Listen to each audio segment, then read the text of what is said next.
believe, day number 3. I didn't document much yesterday, took some pictures. Yesterday was pretty effing tough. The nausea was there, present, and real. They gave me a bunch of medicine though. So today I pretty much knocked out most of the morning. I got my bubsters here, and my mom's over there somewhere. I managed to shower and wash my mohawk. And yeah, I've gotten still the love, guys, the love that keeps pouring in. Thank you. Thank you. Anyways, waiting for Nick to get off work to come over. I've had a lot of people reach out to me, and I appreciate it all. And yeah, just chilling at the hospital. I might go for a walk in a little bit.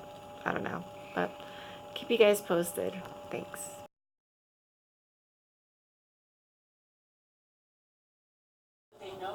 Hey guys, I'm a little flushed. I don't know why. I'm gonna let my doctors know when they come in. I got the bubsters here with me. We are waiting on Maddie and my niece and my sister. And Mama's in the shower. I'm tired. But I'm not nauseated today, which is awesome. My lips are dry. Wanted to touch on my whole diagnosis and how I got here, and why the heck is my camera? Okay. Anyways, yeah, a lot of people have asked, how did I find out about my diagnosis? Did I feel a weird pain? Did anything trigger me to go to the hospital? Well, guys, no, absolutely not. It was all out of the blue. I had a huge bruise behind my right knee one day. Didn't think anything of it. And then I had to take Bubba to urgent care to go get his sports physical. And that was about a week and a half later. And I was in the shower, and I noticed a huge bump in that same area behind my knee. So I remember getting ready and, telling my sister-in-law was over, Leanne. We all actually joked about it, like, oh my goodness, what if it's like spiders live in the back of your knee? We just thought it was a huge joke. So took Bubba to urgent care, and I mentioned it to the doctor, and immediately he gave me a knee brace and was like, this was a Saturday. Excuse me. He was like, we need to get ultrasound. We need to get you in the doctor's Monday. Excuse me again. Oops. So we did. They thought that the bump was a benign cyst, a Baker's cyst. Not a benign cyst, a Baker's cyst. But they weren't sure, so then they went ahead and ordered a MRI with the dye MRI. Got that done, and that's where they started noticing some abnormalities. So I went to one specialist that determined that it was not a cyst because there was blood flow. Hey, Bubs, can you turn that down, please? Sorry, guys. They noticed that there was blood flow to the tumor, now known tumor. But good thing is that it was not attached to my main artery. So then they referred me to another specialist and to do a biopsy. So this was all started around August 17th. By the 26th of August, I had already scheduled my biopsy. And mind you, that was a Monday. The day before, on that Sunday, we had to put our dog down, Brody, who I've had, going on 14 years. So that was tough. So I put my dog down, and the next day I had my biopsy, and the next day I started school. So it was just one thing after another. So got my biopsy done. Doctor told me, like, look, if it's benign, we'll give you a call back, and I'll just go in there and remove it. If it's not, then I'm going to have to send it to get a second biopsy at UCLA.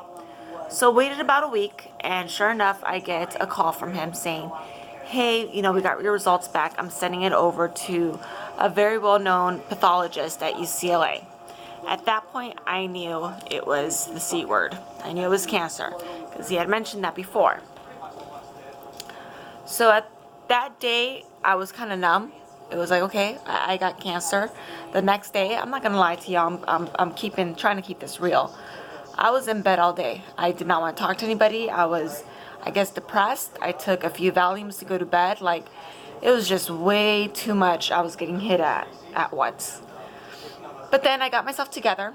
I have my 2 beautiful children. I got a husband, I got a family, and I'm gonna take this thing head on. And next thing was, all right, what do we need to do? What do we need to do to get this thing out of my body?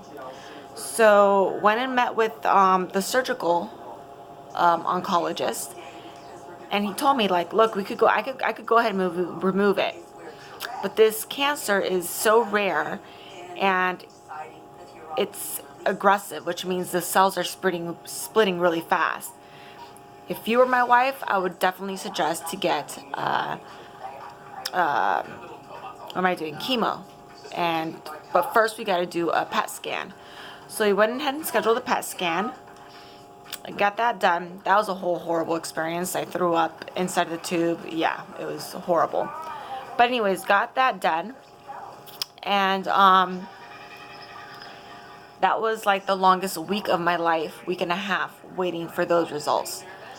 Well, he called me. I was in the middle of shopping with my mom, with the kids at the mall, and I got the best news I could have gotten, that it had not spread. So I was just overjoyed at that time. And it was like, all right, well, what do we got to do now?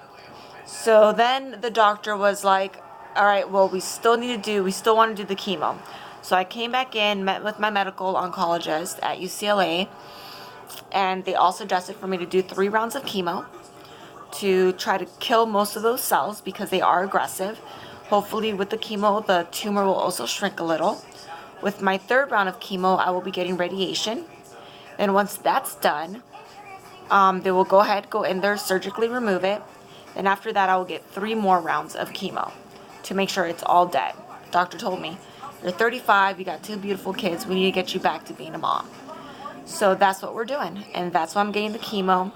And basically my cycles are, I'm here for 5 days, then I'm released for 3 weeks, but that first week I basically have to live in quarantine. I can't be around anybody. I'm gonna have no immune system. Within 24 hours of being released, I need to go get this shot. What's going on with that hair? That stimulates my bone marrow. Hell, for me to start producing white cells. Towards the end of that first week that I'm out, they will test my blood cells, and if everything is cool, my white blood cells, my red blood cells, everything's normal, then I live like a normal person for 2 weeks before I get admitted again for another 5 days. And that will be 3 times. Surgery, and then 3 more times, and then after that, I'll be back to my normal self, back to yelling at my kids, and dancing and going to shows and doing everything I love to do. And obviously I appreciate everybody and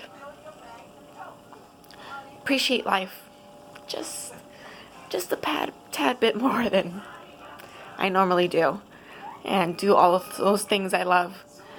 So yeah, that's what my journey is going to consist of, guys. And thank you once again.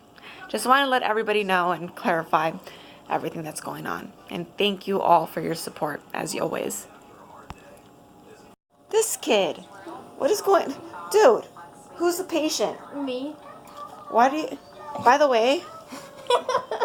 No, seriously. Diana, these ear covers have saved my life here. Like, yeah, this is the only reason why I've been able to sleep. And by the way, this kid... Took me off the bed, grabbed my CZ. This kid. Eye cover. He's about to get the boot. In the chair. He's about to get the boot. Say hi. Hello. There's Maddie doll, my niece, my sister. Not today, they haven't. You're not gonna smile, Maddie? My Lulu baby doll. My Lulu baby doll. It's my niece Lulu, my sister. My gorgeous my doll. How's your game, Lulu? Good, we won 5-3. Woohoo! Yes, 5-3. They did good. There's Bubsters, and I think they brought some in going out. Hold Oh on. yeah. Oh yeah.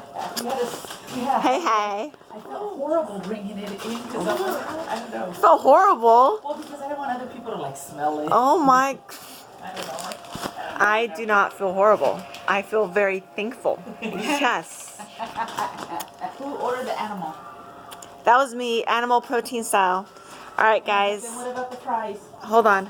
I'm going to swap you guys. I'm going to grub, and then I'll get back to you. Boop, boop. About to go for a walk. So here we are roaming the hallways, but I'm not sure if we're allowed to Probably not. record. So if I drop the camera, that's because I got busted. I have to come up with some kind of BS. A selfie, that's all. It's a selfie. Oh, you see, somebody has spotted me. But yeah, these hallways at night are pretty creepy. All I picture is like some American Horror Story. Like, you know, you go down one floor, you think you're exiting a floor, but you like keep coming out on the same floor, and it's like nonstop. The ghost hunters that go to the abandoned hotels or asylums. Dude, you're not helping my head right now. Good news is that I'm gonna finish this walk, take some Valium, and knock out. So yeah, this will be my last entry of today. And then I think I have only 2 more days left, I think. But they might keep me an extra day till Tuesday. So thanks, guys, and I'll talk to you guys later.